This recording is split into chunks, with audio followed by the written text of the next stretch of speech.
Kuşlar kile vakla vakla kır çiçeklerin bakla.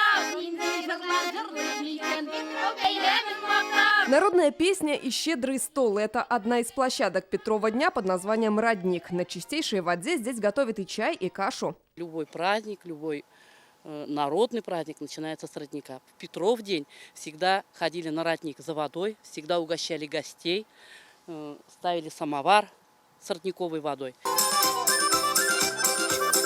Выступления народных ансамблей, угощения на костре, пещера Таш-Мич, легенды о которой рассказывают гостям. Все это краски Петрау. Здесь же принято чествовать юбиляров, новорожденных, новобрачных. В Петров день любят и состязаться в конкурсах.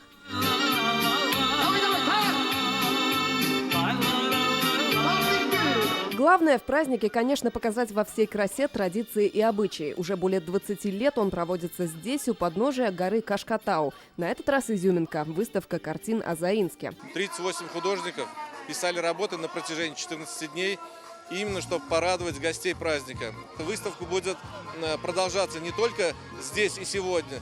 Она переедет в Мамадыш, она проедет по другим городам. На полотнах не только пейзажи, но и портреты. Как говорят художники, теперь все увидят, какие прекрасные люди здесь живут. Уже в субботу выставку покажут в Мамадыше, где пройдет республиканский Петров день. Лина Знатульна, Денис Ипатов, ТНВ, Заинск. Закажи рекламу на ТНВ. Телефон в Казани 5 705 100.